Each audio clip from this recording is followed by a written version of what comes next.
کیا آپ تصور کر سکتے ہیں کہ ایک قاتل جو اپنے جرائم کا فخر سے اعتراف کرتا ہے، پولیس کو چیلنج کرتا ہے اور اپنی شناخت کے اشارے بھی دیتا ہے، لیکن پھر بھی کبھی پکڑا نہیں جا سکا؟ ایک ایسا نام جو آج بھی خوف کی علامت ہے اور جس کا وجود ایک انسلجھی پہیلی بنا ہوا ہے۔ آج ہم امریکہ کی تاریخ کے ایک ایسے پر اسرار ترین قاتل کی داستان سنیں گے جسے زوڈیا کلر کے نام سے جانا جاتا ہے۔ وہ قاتل جس نے 1960 کی دہائی کے آخر اور 1970 کی دہائی کے اول میں کیلیفورنیا کو دہشت زدہ کر دیا تھا۔ ایک ایسا سایہ جو 50 سال سے زیادہ گزر جانے کے بعد بھی انصاف کے دائرے میں نہیں آ سکا، اور جس کے پیچھے آج بھی دنیا بھر کے جاسوس اور شوقین تحقیق کر سر کھپا رہے ہیں۔ یہ کہانی شروع ہوتی ہے دسمبر 1968 میں، جب شمالی کیلیفورنیا کی ایک ویران سڑک لیک ہارمن روڈ پر دو نوجوانوں ڈیوڈ فیراڈے اور بیٹی لو جینسن کو بے دردی سے قتل کر دیا گیا۔ یہ ایک انتہائی پرتشدد آغاز تھا جس کی وجہ اس وقت کسی کو سمجھ نہ آئی۔ چند ماہ بعد جولائی 1969 میں ایک اور جوڑا مائیکل میگو اور ڈارلین فیران ویلیہو کے قریب بلو راک سپرنگز میں اسی طرح کے حملے کا نشانہ بنا۔ ڈارلین موقع پر ہی ہلاک ہو گئیں، جبکہ مائیکل شدید زخمی حالت میں بچ گیا اور اس نے قاتل کی شناخت کا ایک مبہم خاکہ پیش کیا۔ ان مسلسل واقعات نے پولیس اور عوام دونوں میں بے چینی پیدا کر دی تھی، لیکن سب سے حیران کن موڑ تب آیا جب 1969 کے اگست میں San Francisco chronicle, San Francisco examiner اور ویلیہو ٹائمز ہیرلڈ جیسے بڑے اخبارات کو ایک ہی طرح کے خطوط موصول ہوئے۔ ان خطوط میں قاتل نے اپنے جرائم کی ذمہ داری قبول کی اور خود کو زوڈیاک کا نام دیا۔ کیا آپ جانتے ہیں کہ اس نے ان خطوط کے ساتھ کچھ پراسرار کوڈز بھی بھیجے تھے اور دھمکی دی تھی کہ اگر انہیں شائع نہ کیا گیا تو وہ مزید قتل کرے گا؟ ان خطوط نے پورے امریکہ کو ہلا کر رکھ دیا تھا۔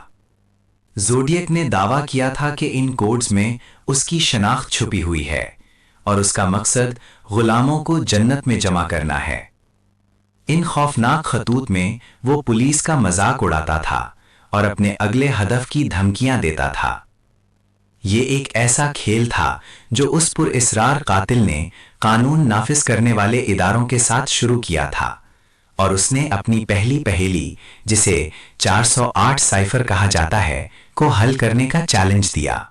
اس کے بعد 27 ستمبر 1969 کو لیک بیریسا میں ایک اور ہولناک واقعہ پیش آیا۔ سیسیلیا شیپرڈ اور برائن ہارٹن کو ایک شخص نے حملہ کیا جس نے سر پر ہڈ پہنا ہوا تھا اور اس کے سینے پر ایک عجیب و غریب صلیب کا نشان بنا ہوا تھا۔ قاتل نے نہ صرف انہیں چاقو سے وار کیا بلکہ ان کی گاڑی پر ایک خون آلود پیغام بھی چھوڑا جس میں اس کے پچھلے جرائم اور اس کے مخصوص زوڈیاک نشان کا ذکر تھا۔ یہ زوڈیاک کی سفاکیت اور اس کے مخصوص انداز کی ایک اور مثال تھی۔ صرف 2 ہفتوں بعد 11 اکتوبر 1969 کو سین فرانسسکو کے پریسیڈیو ہائٹس علاقے میں ایک ٹیکسی ڈرائیور پال سٹائن کو گولی مار کر ہلاک کر دیا گیا۔ یہ زوڈیاک کا سب سے قریبی اور سب سے خطرناک حملہ سمجھا جاتا ہے۔ حیران کن بات یہ ہے کہ اس قتل کے بعد زوڈیاک نے پولیس کو فون کیا اور اس جرم کی ذمہ داری قبول کی۔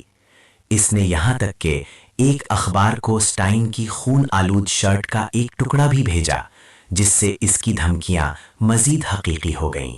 زوڈیاک کی جانب سے بھیجے گئے خطوط کی تعداد بڑھتی جا رہی تھی۔ ان میں سے ایک خط میں اس نے 340 سائفر بھیجا جو کئی دہائیوں تک ناقابل حل رہا۔ یہ قاتل نہ صرف قتل کرتا تھا بلکہ اپنے شکاروں کو ذہنی اذیت بھی دیتا تھا۔ وہ اپنے خطوط میں ان بچوں کے اسکول بسوں پر حملے کی دھمکیاں دیتا رہا، جس سے پورے کیلیفورنیا میں خوف و ہراس پھیل گیا۔ اس کی پہیلیاں اور اس کے خطوط ایک نفسیاتی جنگ کا حصہ تھے جو اس نے پولیس اور عوام کے خلاف چھیڑ رکھی تھی۔ زوڈیاک کلر کی شناخت کے بارے میں بے شمار نظریات سامنے آئے۔ کچھ کا کہنا ہے کہ وہ کوئی ایسا شخص تھا جسے خفیہ کوڈز اور کرپٹوگرافی کا گہرا علم تھا۔ سب سے مشہور مشتبہ افراد میں سے ایک آرتھر لی ایلن تھا، جو ایک اسکول ٹیچر تھا، اور اس کے بارے میں پولیس کو کئی اشارے ملے تھے۔ اس کی آواز، اس کے مزاج اور اس کے لکھنے کے انداز میں زوڈیاک سے مماثلت پائی گئی، لیکن اس کے خلاف کبھی کوئی فیصلہ کن ثبوت نہیں ملا۔ جدید ٹیکنالوجی کی مدد سے بھی اس کیس کو حل کرنے کی کوششیں جاری ہیں۔ حال ہی میں دسمبر 2020 میں زوڈیاک کا 340 سائفر ایک ٹیم نے حل کیا، جس میں ایک امریکی سافٹ ویئر ڈیولپر، ایک آسٹریلیائی میتھمیٹیشین اور ایک بیلجیم لاجسٹکس مینیجر شامل تھے۔ تاہم اس حل شدہ سائفر میں بھی قاتل کی شناخت کا کوئی براہ راست نام نہیں تھا، بلکہ ایک مزید پراسرار پیغام تھا جو اس کے ذہنی ہیجان اور قتل کے محرکات کو ظاہر کرتا تھا۔ دوسرے نظریات یہ بتاتے ہیں کہ زوڈیاک ایک ہی شخص نہیں تھا، بلکہ ایک سے زیادہ قاتل تھے جو ایک ہی نام استعمال کر رہے تھے۔ کچھ کا خیال ہے کہ زوڈیاک ایک سابق فوجی تھا جسے جنگ کے دوران نفسیاتی مسائل کا سامنا کرنا پڑا تھا، جبکہ کچھ لوگ یہ بھی مانتے ہیں کہ زوڈیاک نے کئی سالوں بعد اپنے جرائم بند کر دیے اور ایک عام زندگی گزارنے لگا، لیکن اس کی اصلی شناخت ہمیشہ ایک راز بنی رہی۔ یہ سوال ابھی تک بے جواب ہے کہ زوڈیاک کلر کو کیوں نہیں پکڑا جا سکا۔ اس کی کئی وجوہات ہیں۔ ابتدائی تفتیش میں ڈی این اے ٹیکنالوجی کا فقدان، قاتل کی چالاکی اور پولیس کو مسلسل گمراہ کرنے کی صلاحیت، مختلف علاقات میں جرائم کا ارتکاب جس سے مختلف پولیس محکموں کے درمیان تعاون میں مشکلات پیش آئیں، اور سب سے اہم اس کے ثبوتوں کو احتیاط سے چھپانے کی مہارت۔ اس نے اپنے پیچھے کوئی واضح نشان نہیں چھوڑا جس سے اس کی گرفتاری ممکن ہو سکتی۔ زوڈیاک کلر کی کہانی آج بھی دنیا بھر کے لوگوں کو اپنی طرف متوجہ کرتی ہے۔ یہ ایک ایسی کہانی ہے جو انسانی نفسیات کی تاریک گہرائیوں اور قانون نافذ کرنے والے اداروں کی حدود کو ظاہر کرتی ہے۔ ایک قاتل جس نے اپنے پیچھے صرف خوف، پراسرار خطوط اور کبھی نہ حل ہونے والی پہیلیاں چھوڑی ہیں۔ کیا آپ کو لگتا ہے کہ زوڈیاک کلر کبھی پکڑا جائے گا، یا وہ تاریخ کا ایک انسلجھا راز ہی رہے گا؟ آپ کا کیا خیال ہے؟ کمنٹس میں ضرور بتائیں، اور اگر آپ کو یہ ویڈیو دلچسپ لگی ہے تو لائک کریں اور ہمارے چینل کو سبسکرائب کرنا نہ بھولیں۔ کالے سایوں میں لپٹا ذہنوں کو الجھا کر وہ آ گیا اور چلا گیا، ایک ایسا سراغ جو آج تک کوئی نہ پا سکا۔ زوڈیاک کلر، ایک ایسا نام جو ہنوز تاریخ کے گمنام گوشوں میں گونجتا ہے۔ آپ کا کیا خیال ہے؟ کون تھا وہ شخص جو پولیس کو مات دے کر اپنی پہچان چھپا کر آج تک تاریخ کا ایک انسلجھا باب بنا ہوا ہے؟